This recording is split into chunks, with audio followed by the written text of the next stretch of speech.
अंधी सास का सच। निशा की सास अंधी थी, वो ठीक से देख नहीं सकती थी, लेकिन शादी के बाद माँ जी खाना खा लीजिए, और हाँ मैं आपको दवाई दे रही हूँ, वो भी खा लीजिए। नहीं नहीं बेटा, तू बस खाना बना ले, मुझे अंदाजा है मैं खुद ही खा लूंगी सब कुछ। रोज सुबह निशा की सास की आदत थी। निशा बेटा, सब्जी दे दे, मैं काट देती हूँ। अरे नहीं माँ जी, आपको चाकू लग सकता है। नहीं नहीं बहू, मुझे अंदाजा है कि कैसे काटना है, काफी वक्त से कर रही हूँ ना मैं। वैसे भी डॉक्टर ने कहा है कि थोड़ा बहुत काम करना जरूरी होता है। माँ जी, डॉक्टर ने कहा है तो दे देती हूँ आपको, लेकिन मेरा मन नहीं मान रहा। अरे बहू, काम नहीं करूँगी तो कैसे चलेगा, बिल्कुल ही अपाहिज हो जाऊंगी। निशा सास को वो जो काम बोलती वो करने दे देती है। एक दिन निशा की सहेली का फोन आता है। सास सुन रही होती है कि वो किसी से बात कर रही है। क्या हो गया रमा, हमेशा परेशान से ही क्यों रहती हो? आ जाओ ना कभी मेरे घर पर। अरे नहीं रे, तुझे परेशान नहीं करना चाहती हूँ। मैं जानती हूँ तेरी सास अंधी है। अरे कैसे मैनेज करती होगी तू अकेले? मेरे घर में मेरी सास कोई काम नहीं करती। मैंने तो इनको साफ कह दिया है कि काम करेंगी तो ठीक है, नहीं तो इन्हें वृद्धाश्रम छोड़ आऊंगी। निशा की सास सहेली की बात सुनकर डर जाती है। वो बिना निशा का जवाब सुने वहाँ से चली जाती है। सास के जाने के बाद निशा कहती है, अरे नहीं, मेरी सास तो पूरा काम करती है। वो सब्जी काट देती है तो मैं छोंक देती हूँ, वो आटा गूंथ देती है तो मैं रोटी बना देती हूँ। अरे माँ जी तो झाड़ू भी इतना अच्छा लगाती है कि किसी को लगे ही नहीं कि किसी अंधे इंसान ने झाड़ू लगाया होगा। तू तो किस्मत वाली है। अरे मेरी सास के तो सारे अंग ठीक होने के बाद भी मगरमच्छ की तरह पसरी रहती है, सारा दिन सारी रात। अरे पता नहीं बुढ़िया को इतनी नींद आती भी कैसे है।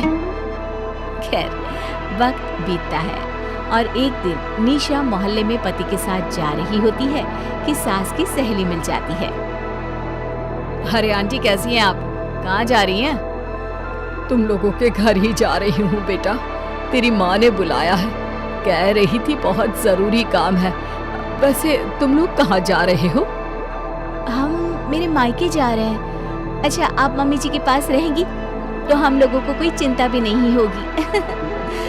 बेटा बहू चले जाते हैं। सहेली निशा के घर में जैसे ही घुसती है, उसकी सास कहती है, आ गई रीना, जब से अंधी हो गई हूँ तू तो आती ही नहीं घर। अरे क्या बताऊं सीमा, तेरा तो मुझे कुछ समझ में ही नहीं आया। अरे जैसे ही बेटी की शादी हुई उधर तू अंधी हो गई, कैसे? मतलब समझ में नहीं आया। सास जोर जोर से हंसती है। अरे पागल हो गई है क्या? किसी अच्छे डॉक्टर को दिखाना, ठीक हो जाएगी। मन नहीं करता क्या दुनिया देखने का? कल को पोता पोती होंगे, उन्हें कौन खिलाएगा?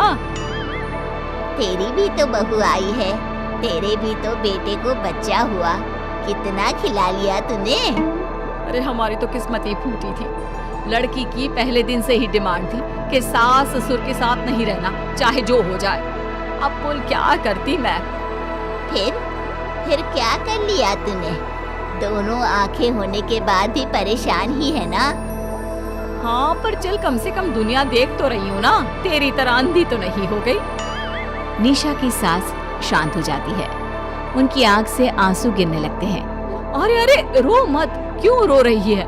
वैसे भी दुनिया में ऐसा कुछ नहीं है कि जो देखा जाए। चालाक बहुएं और ऊपर से वो बेटे जिन्हें बचपन से सीने से चिपका कर पाला, वो भी बीवियों के कहने पर माँ से लड़ पड़ते हैं। तेरी गुलाबी रंग की साड़ी बहुत अच्छी लग रही है, और ये जो चश्मे का फ्रेम है ना, जच रहा है तुझ पर। सहेली शांत हो जाती है। मतलब तू अंधी नहीं है, तू देख सकती है। हाँ, तू मेरी सबसे खास सहेली है, इसलिए बता रही हूँ। मैं ठीक हूँ, बिल्कुल ठीक। अरे तो फिर अंधी होने का नाटक क्यों कर रही है? दुनिया देख ली है मैंने, देखा है मैंने कैसे सास को देखकर बहुएं रंग बदलती है। मैं अपने बेटे के बिना नहीं रह सकती, पति का साया तो पहले ही उठ गया। बेटे को बहू ले गई तो क्या करूंगी? सारा काम कर देती हूँ, वो इसी में खुश है। सहेली निशा की सास को गले लगा लेती है। लेकिन झूठ बोलकर कब तक? अरे कब तक ऐसे रहेगी? थोड़ी ही देर में बाहर से बेटा बहू के आने की आवाज आती है। बस चुप कर, जो मैं कर रही हूँ बस साथ दे मेरा, नहीं तो। बहू घर पर आती है। सामने 2 कप में चाय, शादी की एल्बम और कुछ खाने पीने का सामान रखा था। माँ जी, कुछ खाया आपने? खाना क्या है बहू, बस चाय पी है। सब्जी दे दे, मैं काट देती हूँ, रात के खाने की तैयारी हो जाएगी। अरे नहीं माँ जी, मैं खाना बना लूंगी, आप आंटी के साथ बैठिए ना। बहू सारा खाना बनाकर सास को आवाज देती है और सभी बैठकर खाना खाते हैं। माँ जी, ये लीजिए, कटहल खा लीजिए। ये कह रहे थे कि आपको बहुत पसंद है। हाँ हाँ, ला दे।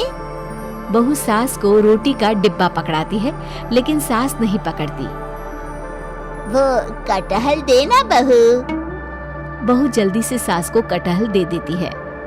अगले रोज फिर सास झाड़ू लगा रही होती है कि बहू कहती है, माँ जी, आप ठीक से झाड़ू नहीं लगा रही, पीछे देखिए कितना सारा कचरा फैला हुआ है, लाइए मैं लगा देती हूँ। सास डर जाती है और पीछे देखती है। कहाँ बहू? अरे कहीं तो नहीं है कचरा, देख। नहीं माँ जी, आप देख नहीं सकती ना, इसलिए आपको नहीं दिखा। बहू सास से झाड़ू लेकर सारे घर में झाड़ू लगा देती है। सास अब जो काम करने जाती, बहू उनसे छीन लेती।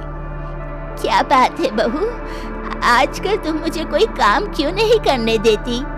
माँ जी, काम ही क्या है, हम 3 लोगों के लिए खाना और 2 कमरे की घर की सफाई, ये तो मैं आसानी से कर सकती हूँ। सास को समझ में नहीं आता कि आखिर बहू ऐसा क्यों बोल रही है। वो कुछ दिनों तक सब देखती है और फिर एक दिन बहू की सहेली आती है। अरे रमा, क्या बात है, कैसे आना हुआ? बैठ, मैं चाय लाती हूँ। अरे नहीं नहीं निशा, तू सहेली से बात कर, मैं ले आती हूँ चाय। वाह, क्या बात है, तेरी सास को आंख से दिख भी नहीं रहा, लेकिन चाय बनाने को तैयार। और एक मेरी वाली है, हाथ पैर हिलाने के भी पैसे लेती है। वैसे यार आज मैं रिलैक्स हूँ, छोड़ आई मैं उन्हें वृद्धाश्रम। सास डर जाती है और अंदर से चाय बनाकर ले आती है, लेकिन डर के मारे सास के हाथ से चाय की ट्रे गिर जाती है। बहू की सहेली बोल पड़ती है, अरे कुछ काम होता नहीं है तो करती क्यों है बुढ़िया, एहसान दिखाने के लिए? अरे मैं तो कहती हूँ तू भी इस अंधी को वहीं छोड़ा। नहीं नहीं निशा बहू, मुझे माफ कर दे, गलती से ट्रे गिर गई, मैं सारा काम करूंगी, बस मुझे मेरे बेटे से अलग ना कर, मैं नहीं रह पाऊंगी उसे देखे बिना। बस माँ, यही सुनना था। आप देख सकती हैं, फिर भी डर के मारे जो नाटक आपने अंधी होने का खेला, मैं उसे खत्म करना चाहती थी। माँ जी, आप घर की बड़ी हैं, मेरे पति की माँ है, मेरे लिए आपकी जगह भगवान से कम नहीं। आप अंधी नहीं भी होंगी तो भी मैं कभी भी आपको खुद से दूर नहीं करूंगी। माँ जी, मेरा विश्वास रखिए। फिर निशा सहेली को देखती है। अच्छा होगा रमा कि तू मेरे घर से चली जाए, क्योंकि मेरे घर में ऐसे लोगों के लिए कोई जगह नहीं है जो बड़ों की इज्जत नहीं करते। सास चैन की सांस लेती है। जीती रहे बहू, जीती रहे।